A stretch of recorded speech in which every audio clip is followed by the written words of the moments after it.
자, 해봅시다.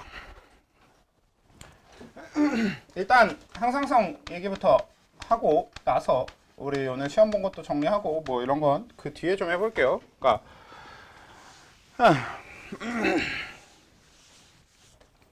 우리 이제 일주일 뭐 다들 잘 쉬고 오셨을 거라고 생각하고 그 호르몬들 외웠던 거를 이제 본격적으로 항상성 유지하는 그 경로랑 해서 같이 연결을 해볼 건데, 일단 우리가 볼 항상성에 그 해당하는 영역이 총 3가지가 있어요. 그래서 그냥 딱 3가지 영역만 보면 되는데, 일단은 첫 번째가 체온 조절이 될 거고, 일단 다 적어놓으면 삼투압이 될 거고, 그리고 혈당량이 될 건데, 순서를 혈당량을 먼저 할까? 혈당량을 먼저 합시다. 그래요. 순서를 좀 바꿔서 혈당량을 하고 삼투압을 할 건데, 오늘 다 할 수 있으면 좋겠지만 뭐 다 하는 것보다 오늘 우리 시험 본 거 정리하는 게 좀 더 중요할 것 같아서 일단 적어도 체온 정도는 하고 나서 우리 프린트 정리하고 그리고 그 뒤에 또 남은 시간대로 나가보도록 할 건데요. 그래서 이 밑에 것들이 뭔지 자세하게 얘기하는 것보다 우선적으로 그냥 체온 조절에 대한 얘기부터 바로 시작을 해보도록 합시다. 그래, 우리가 체온이 항상성 영역이라는 건 어느 정도 다 알고 있다, 그치? 사람의 체온은 37도 부근으로 맞춰져 있어야 된다. 그러니까 우리는 그게 일정하게 유지하려고 하는 것 그 자체가 항상성이니까.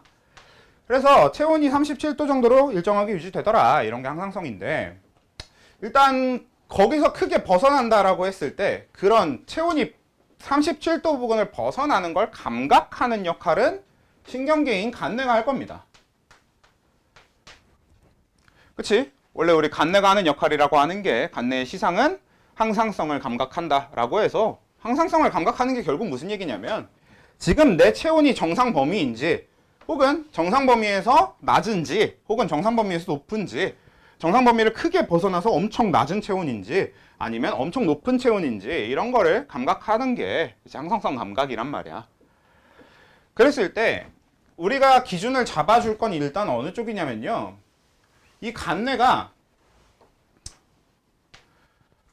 저온 자극을 받았다고 생각하고 시작을 해볼 거예요. 즉 무슨 뜻이냐? 지금 간뇌는 37도를 정상 체온으로 생각하고 있는데 지금 내 체온이 37도보다 한참 낮은 거야. 이런 게 이제 저온 자극이 되는 거지. 말 그대로 지금 춥다라고 느끼는, 그러니까 체온 자체가 낮은 이런 상태가 되는 거죠.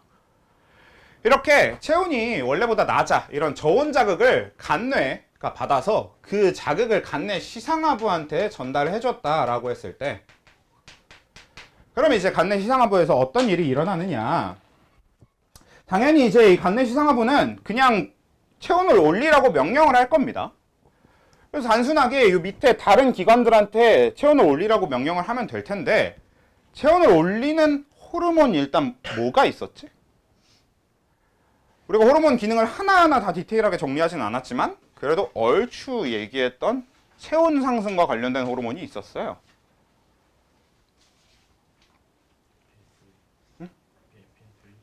에피네프린도 그쵸, 체온 상승과 관련된 호르몬이긴 합니다만 일단 우선적으로 얘기해 볼 건 에피네프린 쪽은 아니고, 그쵸, 티록신. 우리가 우선적으로 얘기해 볼 만한 게 일단 티록신입니다. 왜냐? 이 티록신이라고 하는 건 일단 갑상샘에서 분비되는 호르몬으로 무슨 역할을 했었냐면, 왠지 이따 지우게 될 것 같은데 공간이 모자랄 것 같은 느낌도 들고, 아무튼 갑상샘에서 분비되는 티록신은 이제 물질 대사를 촉진하는 호르몬이다 라고 하는 게 그냥 책에 적힌 설명이고요. 근데 우리가 받아들여주면 되는 건 세포호흡을 촉진한다 정도로 받아들여주면 된다고 했습니다. 그래서 이 티록신이라고 하는 건 호르몬인데 얘는 이제 온몸을 돌아다니면서 우리 몸에 있는 세포들한테 가서 이제 세포호흡을 더 많이 해라, 지금보다 세포호흡을 더 많이 해야 된다라고 명령을 내리고 다니는 거야. 그럼 티록신이 가서 세포호흡을 하라고, 많이 하라고 명령을 내리면 세포호흡을 많이 하겠죠. 그리고 우리 세포호흡이라고 하는 건 포도당을 산소를 가지고 분해를 시켜서 물과 이산화탄소를 만드는데, 이 노폐물들에 대한 얘기는 어차피 우리 1, 2단원 다루면서 많이 얘기할 거고, 근데 이거랑 같이 만들어지는 게 여기에 원래 들어있었던 엄청나게 다량의 열 에너지가 방출이 되거든요.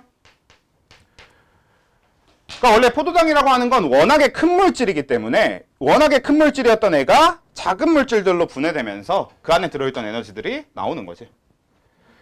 그래서 그 에너지를 우린 열 에너지 형태로 바로 체온을 조절하는 데 쓴단 말이야. 그러니까 호흡을 촉진시키면 이 과정이 촉진돼서 열 에너지가 많이 발생하게 될 거고, 그치? 그래서 열 에너지가 많이 빨리 발생하게 되면 그 결과적으로 우린 체온 상승 효과를 볼 수 있게 되는 거죠. 자리 옮겨주쇼. 그쪽이 내가 보기 편한 것 같기도 하고. 아무튼 그래도. 그래서 이제 요 체온 조절, 체온을 조절하는 가장 기본적인 게 저 티록신이 됩니다. 가장 메인으로 우리가 알아둬야 되는 거예요. 체온 조절의 핵심이 되는 과정이 요 티록신을 이용한 과정이거든. 근데 이 티록신이 분비되는 전체 과정의 흐름이 어떻게 되냐면, 혹시 공간이 모자랄지 모르니까 앞에서부터 쭉 적어가면, 일단 간내시상하부가 명령을 내려야 되는데 이 명령을 내리는 걸 누구한테 일단 먼저 내리냐? 아이고, 뇌하수체 전엽에게 먼저 명령을 내립니다.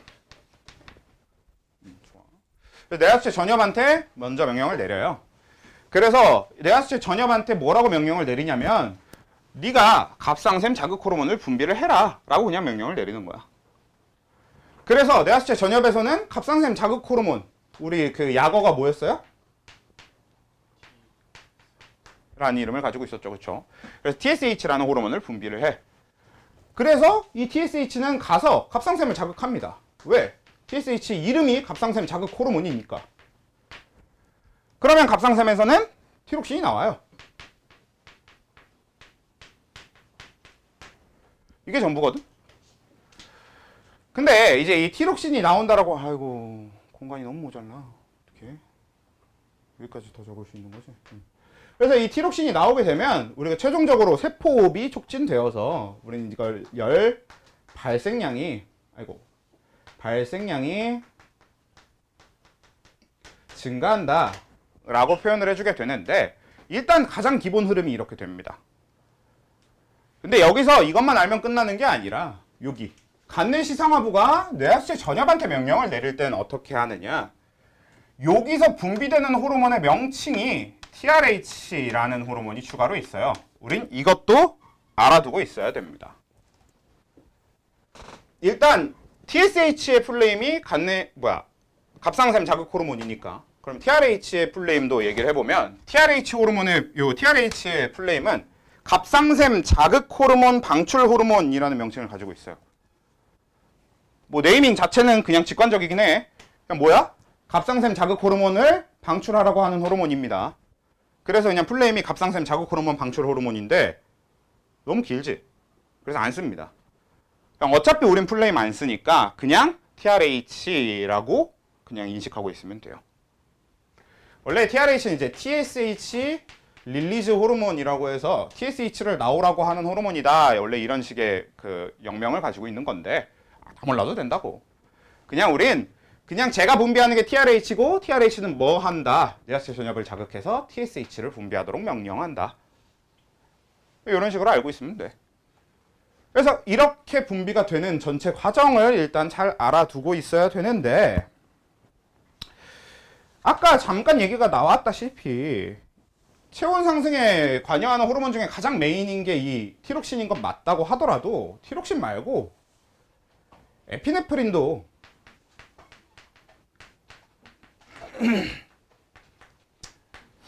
이 체온을 상승시키는 호르몬이란 말이지. 우리 에피네프린이 체온을 상승시키는 호르몬인 이유는 뭐 딱히 생각할 것도 없어. 에피네프린이 뭐야? 흥분 호르몬이잖아. 그러니까 뭐야? 체온 올라가는 거? 맞죠? 그냥 그렇게 간단하게 연결만 해봐도 된단 말이야. 근데 그래도 그 사이에 어떤 일, 어떻게 해서 체온을 상승시키냐? 티록신과 완벽하게 동일한 방식입니다. 그냥 에피네프린도 티록신이랑 똑같이 그냥 몸에 있는 세포들한테 세포호흡을 많이 하라고 명령을 내리는 거예요.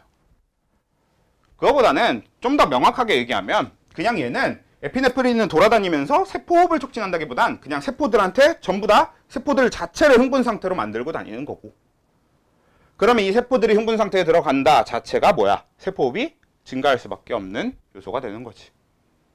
그렇게 돼서 그럼 세포호흡이 증가하면 열 발생량, 그러니까 세포호흡 때문에 만들어지는 열의 양이 많아져서 체온이 올라가게 돼요. 근데 이제 문제는 그럼 에피네프린 분비 경로도 정리를 해둬야 되는데, 일단 얘는 어디서 나옵니까? 외워서 오늘 시험도 본 거잖아, 이건.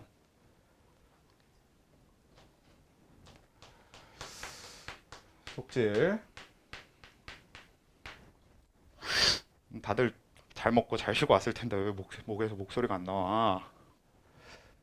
아무튼 부신 속질에서 에피네프린이 나올 거고, 원래 이게 기본적으로 우리가 알아야 되는 건데, 근데 이 사이에도 명령을 내릴 게 존재해야 될 거란 말이야. 왜? 결국 감각은 간내시상부가 했고 제가 얘한테 명령을 내려야 얘가 뭘 분비하는 형태가 된단 말이에요. 근데 우리 요 사이를 채울 때, 그러니까 직접적으로 최종적으로 분비해서 항상성 조절하는 호르몬 직전에 그놈을 분비하는 내분비계가 나올 거고, 그 내분비샘한테 명령이 오는 과정 중에 뇌하수체 전엽이 끼어있나 안 끼어있나를 우선적으로 생각해 볼 필요가 있어요. 끼어있냐 안 끼어있냐는 뭘로 판단하면 되냐? 우리가 외운 뇌하수체 전엽에서 나오는 호르몬들을 기억하고 있으면 되지. 뭐예요? 부신 겉질 자극 호르몬, 갑상샘 자극 호르몬, 이렇게 두 가지란 말이야. 그러니까 부신 겉질이랑 갑상샘이 아니고서는 다 뇌하수체 전엽이 끼어있지 않을 거란 말이야. 그래서 얘도 뇌하수체 전엽이 안 끼어있거든요. 이렇게 중간에 뇌하수체 전엽이 안 들어있으면 이 과정은 신경으로 이루어집니다. 여기에 뇌하수체 전엽이 끼어져 있을 땐 요 티록신 봐봐. 앞에도 호르몬이었고 뒤에도 호르몬이란 말이야.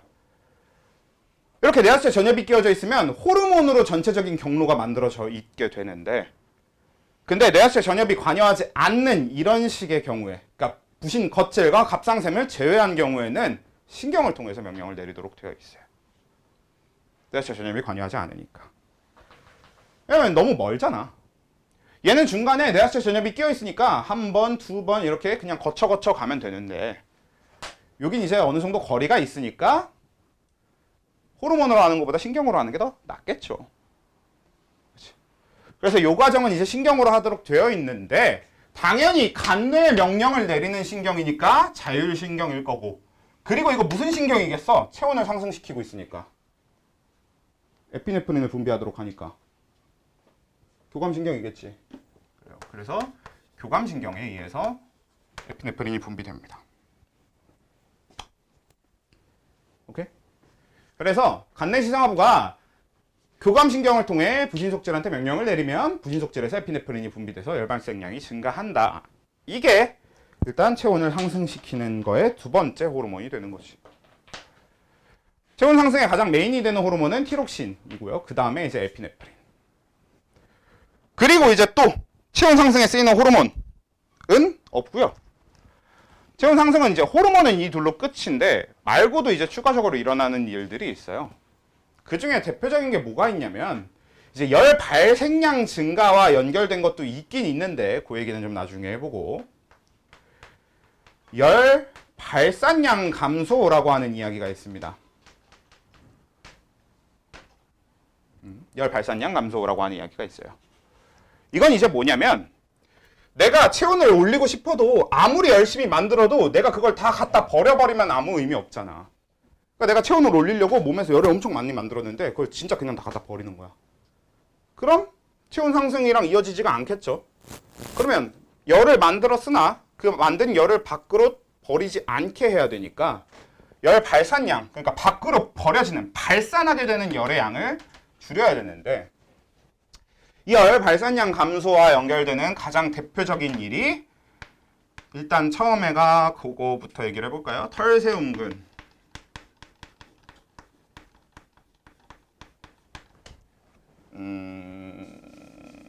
좀 더 앞에다 적을게요. 털세움근이 수축합니다. 원래 털세움근이 아니라 생명과학에서 원래 쓰던 용어로는 인모근이라고 예전에 얘기를 했어요. 근데 인모근을 지금 우리가 바꿔서 쓰는 표현이 털세움근이거든. 나는 이런 식의 시도가 뭐 나쁘지는 않다고 생각하는데 너무 이것저것 다 바꿔대서 좀 그건 마음에 안 들긴 하는데, 아무튼 이 털세움근, 인모근이라고 하는 게 뭐냐면 털 밑에 있는 근육입니다. 우리 이제 모공 밑에 모근이라고 하는 데 있잖아요. 이 모근 주변에 이제 근육이 있거든. 그래서 그 근육이 이제 이 털세움근, 인모근이라고 하는 건데 무슨 역할을 하냐면 말 그대로 털을 세워요. 근데 이게 꽤 중요한 역할을 하는 게, 자, 우리 피부에서 털이 나와 있으려면 결국 피부에 뭐가 있는 거야? 구멍이 있어야 되는 거지. 그러니까 그 구멍을 통해서 열이 밖으로 새어나가기가 쉽잖아요. 그래서 내가 지금 나가는 열의 양을 줄이려면 그 구멍을 좁게 만드는 거지. 그리고 그 구멍을 좁게 만드는 과정 중에서 털세움근이 수축돼요. 그러면 털이 서거든. 그럼 그걸 우리가 뭐라고 느끼는 거냐? 소름 끼친다고 느끼는 겁니다. 털이 쭈뼛쭈뼛 서는 거 있잖아. 그게 이런 과정을 통해서 일어나도록 되어 있는 거지. 그래서 우리가 뭔가 놀라거나 긴장 상태에 들어갔을 때 같이 요 저온 자극과 상관없이 그 막 소름 끼치는 경험을 하게 되는, 이런 소름이 끼치는 이유가 뭐냐면 지금 이 털세움근 수축이라고 하는 게 요 에피네프린에 의한 체온 상승, 즉 교감신경에 의한 작용과 같이 연결되어 있어서 그냥 교감신경이 흥분하면 우린 이렇게 털이 쭈뼛쭈뼛 서게 되는 거예요. 깜짝 놀란다던가 무서운 걸 본다던가 이런 거. 그게 이제 이 털세움근, 인모근이라고 하는 거고, 요거랑 같이 또 봐둬야 될 게 뭐냐면 사실 이쪽보다 이 밑에 요게 되게 중요한데 이게 이제 피부 근처 혈관입니다.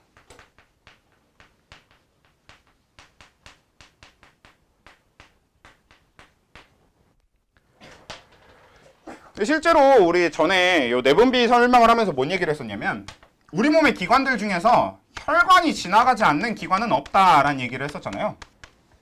혈관이 없는 기관은 아예 존재하지 않는다라는 얘기를 했었는데 또 그 중에서 피부 근처에는 혈관이 되게 많이 지나다녀요. 우리 피부 근처에 혈관이 많이 지나다닌다는 증거는 뭐냐? 그냥 여러분들 피부를 보시면 됩니다. 피부 색깔. 아니면 그냥 피부 자체에서 보이는 혈관들. 많이 보이잖아. 그치? 근데 요 되게 중요한 게 너네 이 혈액이 우리 몸에서 하고 있는 역할은 뭐냐면 원래 순환계에서 정리했어야 될 내용이지만 미리 정리를 하는 거죠. 이 혈액에서 우리 몸에 제일 중요한, 이 혈액이 하는 제일 중요한 역할은 운반이에요. 그 중에서도 산소 운반이 가장 중요한 역할로 꼽히지. 그래서 이 혈액이 산소 운반을 해줘서 몸에 있는 세포들이 산소호흡, 그러니까 세포호흡을 할 수 있도록 만들어주는 건데 반대로 또 어떤 것도 일어나게 되냐면 그 세포호흡 결과 만들어지는 버려야 되는 찌꺼기, 노폐물을 운반해주기도 하고 아니면 영양소를 운반해주기도 하고 이런저런 거 되게 많이 운반을 해준단 말이야. 그 중에서 혈액이 또 운반해야 되는 엄청 중요한 것 중에 하나가 열입니다. 혈액은 우리 몸의 열 에너지의 순환을 담당하고 있어요. 그래서 열이 만들어지고 나면 이 열 에너지를 온몸에 고르게 퍼지게 만들어주는 게 또 혈액의 역할이라 실제로 우리 몸에서 혈액은 굉장히 뜨거운 편에 속합니다. 혈액이 뜨겁다라는 걸 느끼려면 쉽지 않을걸? 뭐 약간 자살하는 좋은 말은 아니지만 아무튼 막 이렇게 손목을 끄거나 이런 사람들이 몸에서 되게 따뜻한 무언가가 빠져나가는 게 느껴진다고 하고 그래요. 이렇게 그런 기도를 했던 사람들이 나중에 혹시 구해져 갖고 살게 되거나 이렇게 해서 인터뷰 같은 걸 해보면 몸에서 되게 뜨거운 게 빠져나가는 걸 느낀다라고 한다고. 실제 혈액은 굉장히 뜨거워요. 나오고 있는 혈액은. 그래서 혈액은 그렇게 뜨거운 이유가 얘가 열 에너지를 운반하기 때문에 뜨거운 거거든. 그런데 이 굉장히 많은 열 에너지를 가진 혈액이 피부 근처로 많이 돌아다니면 그만큼 밖으로 열을 뺏기기가 쉬운 게 되는 거잖아. 그래서 우리는 어떻게 하냐면 피부 근처 혈관에 그 혈액이 최대한 덜 돌아다니게 만들어야 열 발산량을 감소시킬 수 있을 거고 그래서 피부 근처 혈관을 수축시킵니다. 그렇게 해서 우린 열 발산량을 줄여요. 그러면 이제 저거랑 같이 연결되는 게 피부 근처 혈관 수축 이게 이제 메인 내용이지만 그럼 우리 같이 생각해 볼게 그러면 피부 근처에 돌아다니는 혈액량이 줄어든다. 피부 근처의 혈압이 낮아진다. 뭐 이런 여러 가지 얘기를 해볼 수가 있겠지. 뭐 혈압 얘기까지는 안 하더라도. 뭐 혈액량이 감소한다. 이런 얘기를 해볼 수 있는 거죠. 그렇게 해서 우리가 그 혈색이 안 좋다라는 얘기를 하잖아. 그게 보통 피부 근처 혈관이 수축되거나 혈액순환이 잘 안 되고 있을 때 혈색이 안 좋다라는 얘기가 나오거든. 그게 보통 이런 과정의 결과인 경우가 많습니다. 그래서 우리 왜 추운데 가면은 막 피부 볼 빨개지고 이렇게 얘기를 하지만 실제로 우리 추운데 있을 때 볼이 빨간 게 아니고요. 추운데 있다가 따뜻한 데 들어오면 볼이 빨개지는 거지. 물론 너무 추우면 뭐 빨개질 수 있는데 그거는 이제 그냥 추워서 피부가 자극돼서 그런 거고.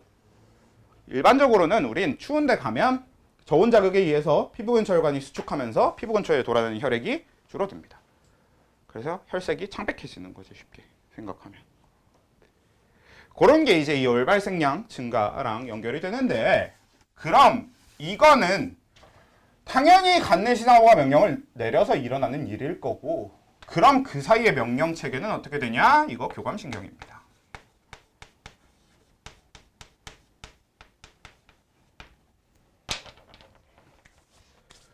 그래서 우리가 여기서 좀 짚어둬야 될 게, 교감신경이라고 하는 게 뭔가 전부 다 커지고 빨라지고 많아지고 이런 식의 변화라고 얘기했었잖아. 근데 소화만 억제라고 얘기를 했었지만 여기 보시면 교감신경 작용 결과가 피부 근처 혈관 수축이에요. 그래서 이걸 외울 때 여러분들이 그냥 같이 소화를 억제하는 거랑 같이 해서 피부 근처 혈관도 수축시키는구나를 같이 외워주시든가, 아니면 좀 이런 식의 연결도 괜찮지. 결국 지금 여기서 이 결과 뭐가 될 거니까, 체온이 상승할 거니까, 그러니까 피부 근처 혈관은 체온이 상승하기 위해서 일어나는 거라서 그냥 따로 별도로 두고, 아무튼 결과는 체온 상승이니까 앞엔 교감신경이 오겠지 뭐, 이런 느낌으로 받아들여 주셔도 되고, 요건 본인들이 외우기 편한 쪽으로 하시면 됩니다. 솔직히 빨리 떠올리기 좋은 쪽은 그냥 별도로 같이 외워주는 게 좋겠지. 소화 억제, 피부 근처 혈관 수축, 이렇게 교감신경 예외로 같이 외워주는 게 조금 더 빨리 떠올리긴 좋을 거고. 아무튼 요거는 이제 같이 외워줘야 되는 포인트가 됩니다. 그러니까 낚시 포인트가 되는 거죠. 그래서 잘 기억을 해두셔야 되는데, 문제는 일단 체온 조절은 이게 다거든. 여기서 더 할 게 없어. 그냥 체온 조절은 이 안에서 일어나. 여기다가 이제 플러스 알파로 이제 붙을 만한 게 뭐가 있냐면, 일단 우리 근육의 떨림이라는 게 있습니다. 이건 이제 골격근이 떨리게 만드는 건데, 그러니까 우리 막 추우면 몸이 으슬으슬 떨리는 거 있잖아요. 그겁니다, 그냥. 근데 그게 어떤 결과로 이어지는 거냐면, 그게 열 발생량 증가예요. 왜? 근육이 떨면 열이 발생하지. 그냥 그겁니다. 말 그대로 진짜 떨어서 열을 만드는 거, 그게 전부거든. 근데 이게 막 엄청나게 과학적으로 항상성이라는 데서 엄청나게 막 중요하게 다뤄야 될 게 아니다 보니까 중요도가 많이 떨어져요. 대부분 질문을 잘 안 합니다. 그냥 그래서 골격근 근육의 떨림이라는 게 있다라는 거 정도만 알아도 크게 문제 없고요, 이건. 그러면 요거 빼놓고 나면 얘네들이 전부 대부분이에요. 뭐 심장박동 증가, 이것도 이제 나오는데, 심장박동 증가는 사실 그냥 에피네프린 작용 결과로 봐도 무방하니까 따로 또 들 필요도 없고. 그래서 그냥 우린 딱 요렇게 정리하는 게, 그러니까 제 생각에는 요렇게 정리하는 게 제일 핵심만 딱 짚어서 정리하는 것 같아서, 요렇게 경로는 그러니까 어느 정도로 외우길 바라냐면, 여러분들이 그냥 빈 종이에다가 체온 조절 경로를 써라 라고 했을 때 다 적을 수 있을 정도로 외우는 게 제일 좋습니다.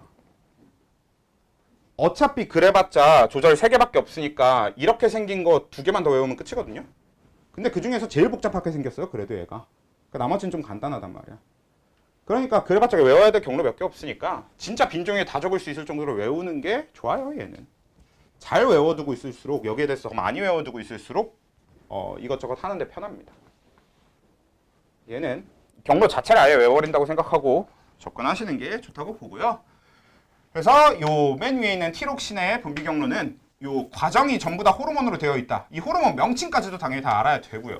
그래서 요 경로 이렇게 기억하시고, 그 다음에 여기 이제 보면 교감신경, 되는 요 신경으로 명령을 내리는 경로 중에서는 에피네프린을 통해 열 발생량 증가시키는 것도 있고, 그다음에 아예 호르몬과 상관없이 맨 뒤에 털세움근 수축이나 아니면 피부 근처 혈관 수축이라는 과정을 통해 열 발산량 자체를 감소시키는 과정도 연결이 되어 있고.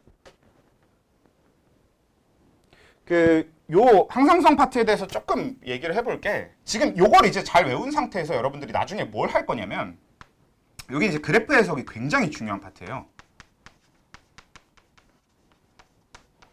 이 그래프 해석적인 게 되게 중요한데, 물론 뭐 이제 진짜 디테일하게 하나하나 정리하기 시작하면 꽤 골치가 아프긴 하지만, 정말 딱 잘 외우고 그래프 해석만 잘 할 수 있으면 더 이상 아무 걱정 안 해도 되는 파트입니다, 여기. 그래서 일단 잘 외워둡시다. 그래프 해석은 나중에 연습하면 되니까. 그래서 잘 외워두길 바라는데, 자, 그럼 요것만 외우는 대신에 그럼 반대 고온 자극일 때는 어떻게 될지를 한번 얘기만 해봅시다. 그러니까 고온 자극은 뭐냐면 내 체온인 37도보다 체온이 한참 높아. 그런 경우에, 그러니까 원래는 이 간내 시상하부는 37도가 정상이라고 생각하고 있는데 내 체온이 막 40도 이렇게 되어 있는 거야. 뭐 아니면 우리가 뭐 뜨거운 물에 들어가 있다던가 이런 경우에 무슨 일이 일어나게 되느냐. 그런 고온 자극이 발생했을 땐 그냥 전체적인 과정을 거꾸로 해주시면 돼요. 왜냐면 결국 체온을 낮춰야 되니까 최종적으로 일어나야 될 일이 열 발생량은 감소시키고 열 발산량은 증가시켜야 되거든. 그치? 그럼 어떻게 하면 되냐면 티록신은 안 나오게, 적게 나오게 만들고 에피네프린 분비도 감소시키면 되고, 안 나오게 만들면 되고, 그 다음에 털세움근은 이완시키면 되고, 그 다음에 피부 근처 혈관도 이완시키면 되고, 이런 흐름이란 말이야. 근데 이 고온 자극을 다룰 때 중요한 포인트가 뭐가 있냐. 일단 티록신 감소는 정말 간단합니다. 그냥 TSH 감소하고 TRH 감소시키면 돼요. 그러니까 TRH 감소시키면 어차피 TRH 감소한 걸로 TSH는 감소할 거고, TSH가 감소되면 티록신도 감소한단 말이야. 왜? 얘가 얘 내보내라고 명령 내리는 거고 얘가 얘 내보내라고 명령 내리는 거니까 감소하면 감소해서 감소된단 말이야. 그쵸? 이건 당연한 건데 그걸 밑에도 그대로 적용시켜야 돼요. 무슨 뜻이냐? 원래 우리 교감의 반대로 하면 부교감을 떠올리기 마련인데 부교감이 없습니다. 체온 조절엔 부교감이 아예 전혀 관여할 수 없어요. 근본적으로 부신 속질 자체에 부교감이 연결되어 있지가 않습니다.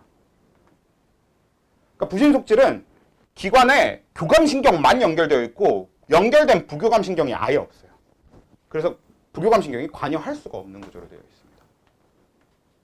그래서 우린 여기서 반대작용을 할 때 얘 감소, 얘 감소, 얘 감소했던 것처럼 얘도 그냥 교감신경 작용 감소해서 에피네프린 안 나오고 적게 나오고, 교감신경 작용 감소해서 털세움근 이완, 피부 근처 혈관 이완 이렇게 가야 되는 거지, 여기다가 반대니까 부교감 신경 갖다 넣으면 되는 게 아니라고. 이게 되게 중요합니다. 아예 부교감 신경이 관여하질 않아요. 이것도 결국 굉장히 좋은 낚시 포인트라서 잘 알아두지 않으면 낚일만 하지. 오케이? 그렇게 되는 거라서, 그래서 우리 아까 예시 문제 3번을 보시면요, 오늘 시험지에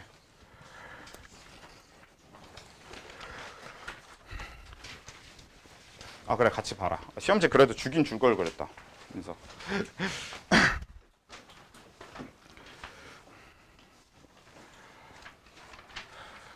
거기 보시면 내가 아까 잠깐 건너뛰라고 했던 체온을 하락시키는 말초신경 이거 있잖아요.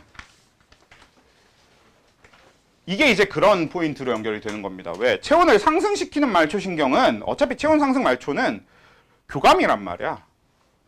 그러니까 말초 자율 척수 전근 그리고 중추가 간뇌 이렇게 연결이 되는 건데, 체온 하락이니까 이건 그럼 그 반대니까 부교감인 게 아니라는 거죠. 이것도 여전히 교감입니다. 교감 완화인 거지 부교감이 나오면 안 돼. 그래서 체온은 상승도 하락도 전부 그냥 교감신경으로 얘기를 해주셔야 됩니다. 그래서 체온 하락시키는 말초신경은 교감신경에 대한 설명, 즉 말초 자율 척수 전근, 중추는 간뇌인 걸로 이렇게 연결해 주셔야만 하는 겁니다. 굉장히 중요해요. 굉장히. 이해됨? 그러니까 우리가 앞에 신경계 쪽에서만 가지고 하는 것도 중요한데 뒤에 이제 이 항상성이 같이 엮이기 시작하면서 조금 더 복잡하게 생각해야 될 포인트들이 생겨. 그런 것 중에 대표적인 게 방금 얘기한 거죠. 체온을 하락 혹은 저거 피부근처 혈관처럼. 오케이? 그러면 일단 체온 조절에 대한 항상성은 끝났으니까 우리 이거 프린트를 좀 전체적으로 정리를 좀 해볼까 싶어요.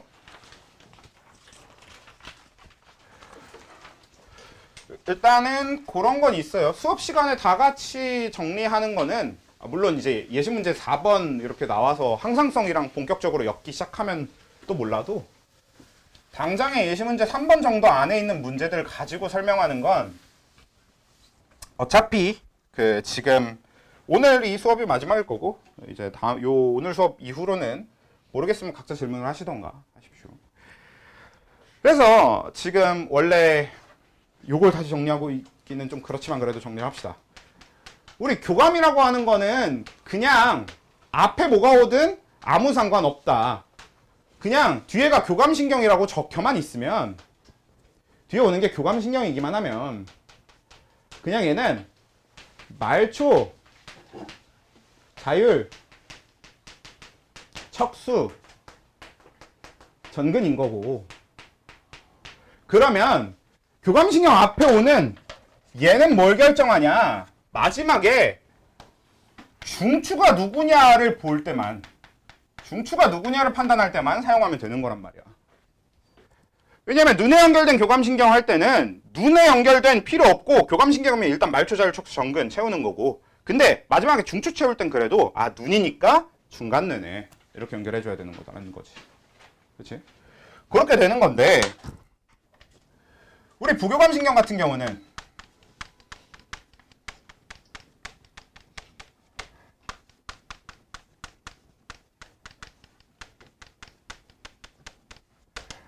기본적으로 부교감신경은 뭐 똑같이 말초 자율까지는 당연한 얘기입니다. 왜? 우리가 그렇게 외웠잖아. 자율신경계라는 거가 자율신경계 자체가 교감신경하고 부교감신경을 묶어서 부르는 표현이 말초신경계, 아니 자율신경계란 말이지. 근데 부교감신경 중에 대부분의 것들은 요 앞에 오는 게 뭐 딱히 다르게 특별하지 않은 이상 뇌신경 X 이렇게 연결이 돼야 될 건데 그리고 요 노란색 보고 중추가 뭔지 맞춰주면 될 텐데 그러니까 요 부교감신경 앞에 온 표현을 보고 중추가 뭔지 맞추면 될 건데 단지 요 앞에 오는 게 척수일 경우에만 아이 뭐라는 거야 방광일 경우에만 우린 척수 전근 이렇게 연결해 줄 거고 그 중추가 아예 척수란 사실로 사용해 주게 될 거란 얘기죠. 그치? 그래서 부교감은 그러니까 교감은 앞에 거 안 보고 말초, 자율, 척수, 전근 채운 다음에 그래서 이제 마지막에 앞에 거 보고 중추만 누군지 판단해 주면 되는 구조라면 부교감은 일단 앞에 거 봐야 여기를 채울 수 있게 되어 있는 거지. 말초 자율까지는 뻔한데 앞에 게 방광이면 척수 전근, 방광이 아니면 뇌신경 X 이렇게 가야 된다는 거고 마지막에 중추 채우는 거야. 어차피 앞에 거 보고 채우는 건 당연한 얘기고 그 다음에 운동신경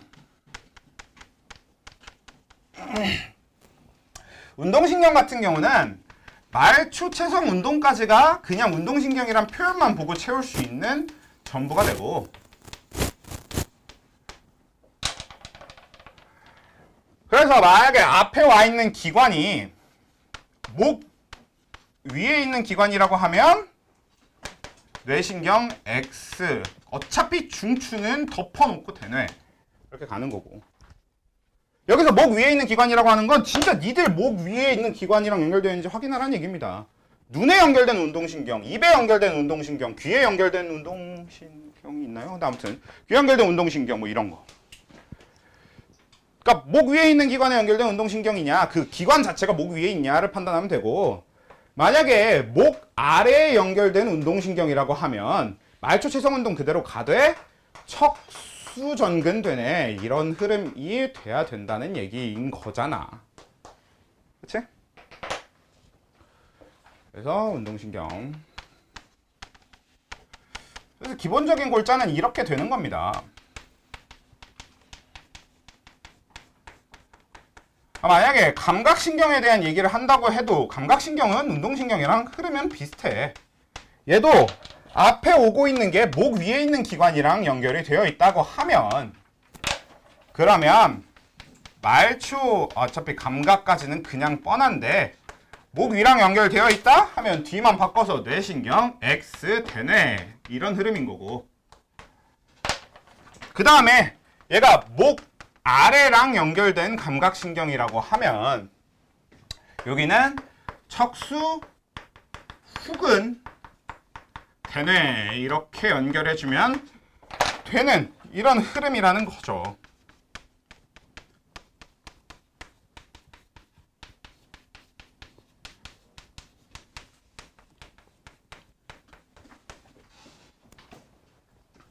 오케이?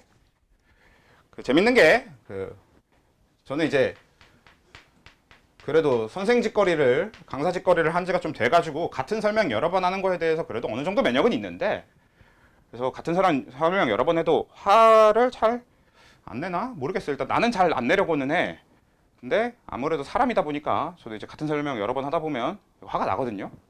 그래서 이제 이렇게 좀 횟수가 넘어가기 시작하면 저도 이제 슬슬 이렇게 곱게 말이 잘 나가지 않게 되거든요. 그러니까 우리 웬만하면 몇 번 안에 최대한 할 수 있도록 듣고 연습을 좀 제때 해둡시다.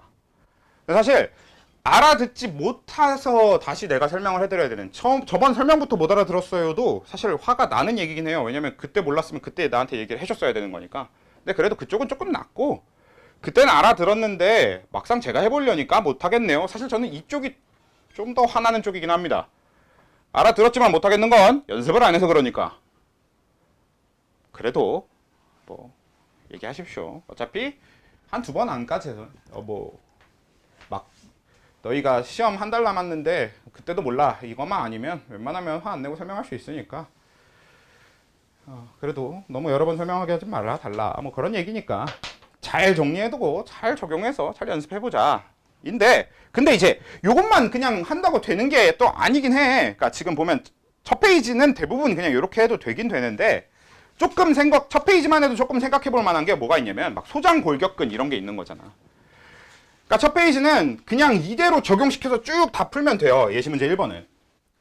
근데 예시문제 1번에 좀 아래쪽으로 가보면 갑자기 소장 골격근에 연결된 신경 이런 건 어쩌고 신경 이 앞에 요게 안 적혀 있는데 그럼 어떻게 판단을 하냐?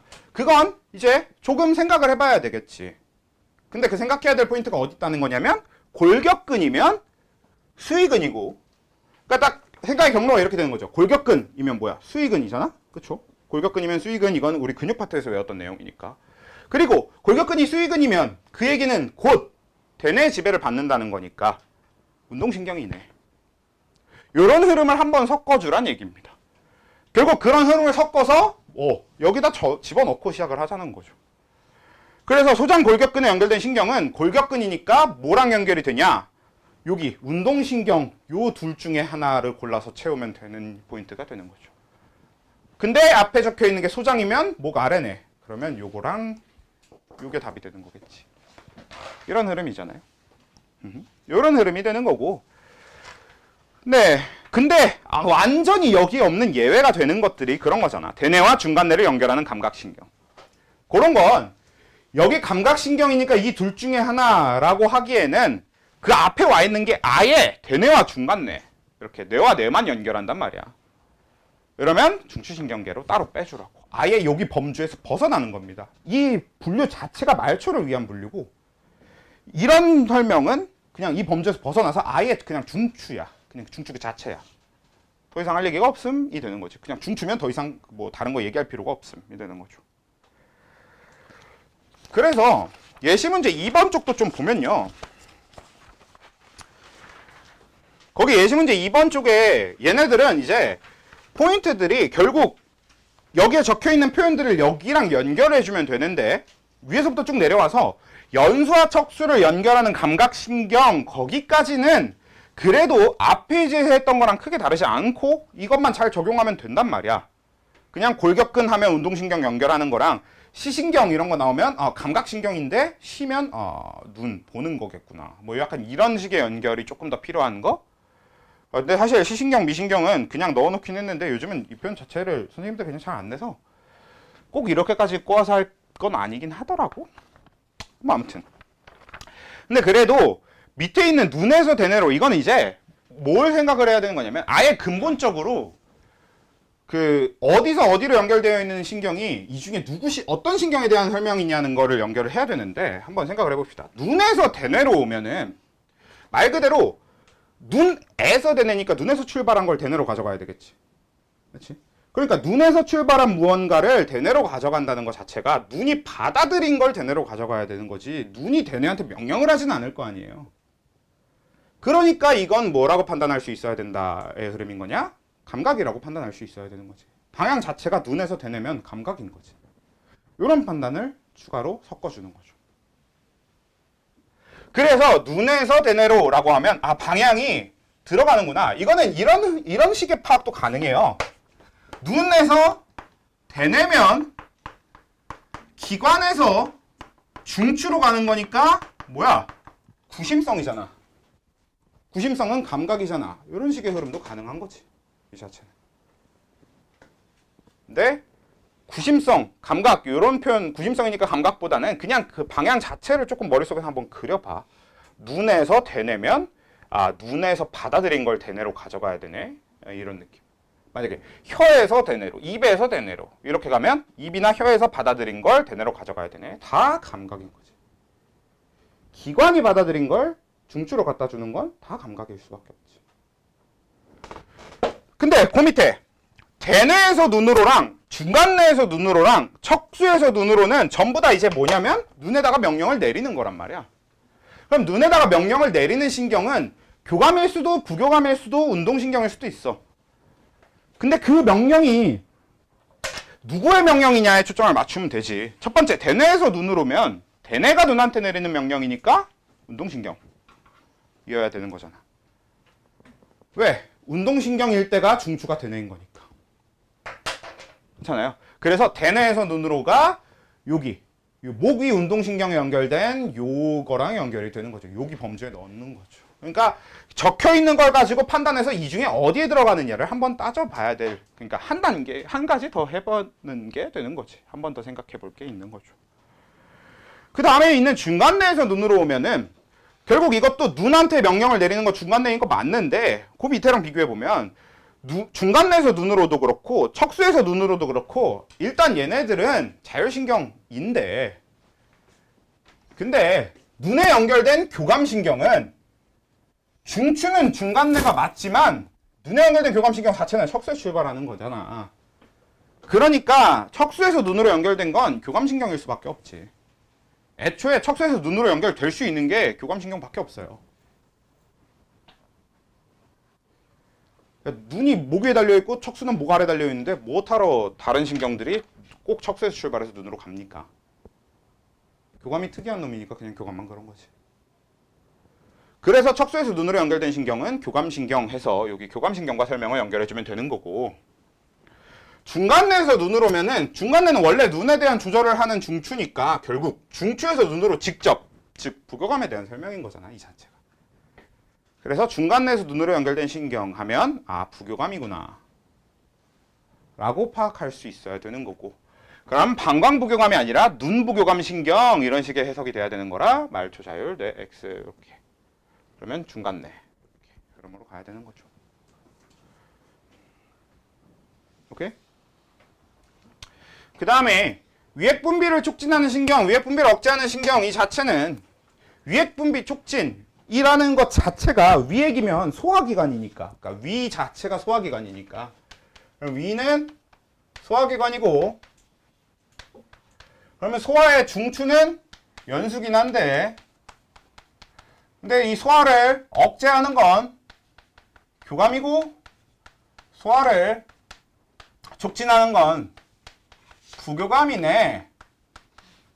요런 정도를 생각해 놓고 맨 밑에 위액 분비를 촉진하는 신경, 위액 분비를 억제하는 신경, 여기에 대한 답을 채운다고 생각하시면 되겠죠. 그러면 위액을 소화를 촉진하는 게 부교감이니까 위액 분비를 촉진하는 게 부교감인 건데, 그러니까 이것을 위에 있는 것들 요 표 자체 위에 있는 문제들과 같은 표현으로 바꿔보면 위액 분비를 촉진하는 신경이라고 하는 건 위에 연결된 부교감 신경이라는 표현으로 바꿀 수 있다는 얘기입니다. 위액 분비를 억제하는 신경은 위에 연결된 교감 신경으로 바꿀 수 있다는 얘기가 되는 거지. 그런 다음에 여기 집어넣어서 연결해주면 되는 거잖아. 그렇죠? 그래서 거기 마지막 페이지에 있는 것들도 결국 비슷한 흐름입니다. 거기서 이제 동공을 확장, 동공을 수축 이거면 일단 중추는 중간 내긴 할 거고, 동공은 확장이면 교감, 수축이면 부교감이란 말이야. 그리고 동공은 어디 있는 거야? 눈에 있는 거니까. 그럼 얘네들은 표현을 바꿔보면 동공을 확장시키는 말초신경, 이거는 눈에 연결된 교감신경, 이렇게 표현이 바뀌는 거지. 요 골자에 맞춰서 바꾼다고 치면 그렇게 바꿔서 적용하면 되는 거지. 동공을 수축시키는 말초신경, 이거는 눈에 연결된 부교감신경이라고 바꿀 수 있다고. 심장박동을 촉진하는 말초신경, 이거는 심장에 연결된 교감신경, 이렇게 바꿀 수 있는 거지. 이런 식의 표현으로 바꾼다고 했을 때. 왜 굳이 이런 식의 표현으로 바꿔? 여기 적용하려고. 지금 딱 여기 적혀있는 이대로 적용을 하려고 바꾸는 거니까. 그 다음에 심장박동을 억제하는 말초신경, 얘는 심장에 연결된 부교감신경이 돼야 되겠지. 촉진, 교감, 억제, 부교감 연결하라는 거잖아. 소화만 빼면 다 그렇게 되는 거니까. 호흡 촉진, 교감, 호흡 억제, 부교감. 근데 호흡이면 폐. 그래서 호흡을 촉진하는 말초신경 하면 폐에 연결된 교감신경. 호흡을 억제하는 말초신경 하면 폐에 연결된 부교감신경. 이런 흐름이라고. 위액 분비를 촉진하는 말초신경 하면 위에 연결된 부교감신경. 왜 여긴 촉진이 부교감. 위액 분비를 억제하는 말초신경, 그러면 위에 연결된 교감신경이라고. 침분비도 마찬가지. 침분비 뭐니까? 얘도 소화니까. 그래서 침분비 촉진하면 그냥 입에 연결된, 침샘에 연결된 교감신경이 되는 거지. 아, 미안해요. 부교감신경이 되는 거고. 침분비를 억제하는 말초신경 하면 입에 연결된 혹은 침샘에 연결된 교감신경, 이렇게 표현을 바꿀 수 있는 거라고. 이해됩니까? 방광을 확장시키는 말초신경 하면 방광에 연결된 교감신경, 방광을 수축시키는 말초신경, 방광에 연결된 부교감신경. 이런 연결인 거죠. 근데 이런 연결의 근본적인 건 동공, 심장박동, 호흡, 위액분비, 침분비, 방광 다 뭐라는 걸 알고 있으니까, 다 불수운동이라는 걸 알고 있으니까. 근데 그 밑에 오는 팔골격근, 입골격근, 얘는 뭐야? 이미 수의근이잖아. 그럼 교감부교감이랑 연결하면 안 되지. 위에 있는 애들은 다 불수의였으니까 교감부교감이랑 연결했지만, 밑에 팔골격근, 입골격근, 얘네는 수의니까 운동이랑 연결을 해줘야 되는 거야. 근데 운동은 이완도, 수축도 운동신경이 하는 거잖아. 그냥 운동신경이 탈분극을 해서 자극을 주면 근육이 탈분극해서 수축하고, 운동신경이 탈분극을 멈춰서 자극 주는 걸 멈추면, 아세틸콜린 뿌리는 걸 멈추면 근육의 탈분극도 멈춰서, 근육의 활동 전이도 멈춰서, 그러면 팔골격근 수축이 일어날 거고. 그러니까 이완도 수축도 이거는 다 운동신경이 하는 거다. 그치? 그 다음에 입골격근을 이완시키는, 입골격근을 수축시키는, 이것도 골격근이니까 그냥 운동신경. 그럼 거기 있는 4개는 이 형태로 바꾼다고 치면 팔골격근 이완, 팔골격근 수축, 이 둘 다 그냥 팔에 연결된 운동신경, 이렇게 바꿀 수 있는 거고, 입골격근 이완, 입골격근 수축, 이 둘 다 그냥 똑같이 입에 연결된 운동신경, 이렇게 또 바꿔주면 되는 거죠. 그 다음 적용해서 답 채우게 하는 거고. 그리고 체온 상승, 체온 하락은 아까 얘기한 부분이니까 패스. 어차피 둘 다 교감이 하더라 라는 거. 오케이? 오케이. 야 좋다. 야 이거 못하겠는 사람들 개별적으로 설명하려고 하고 아까 시험지를 봤더니 대부분 다들 많이들 틀렸더라고. 원래 뭐 당연히 처음부터 다 맞으라고 낸 건 아니지만 한번 수업 시간에 설명하고 지나가면 나도 편하지 뭐. 오케이? 혹시 따로 별도로 모르겠는 게 있다라고 하시면 따로 질문을 하시면 되겠습니다. 이번 주에는 그러면 이 부분에 대한 제시험은 네, 없는 걸로 할게요. 대신 다음 주에 다시 봐서 다음 주에는 좀 제시를 짤없이 보는 걸로 하면 되지 뭐. 아, 예. 찍으실 거면 잠깐 찍으시고요.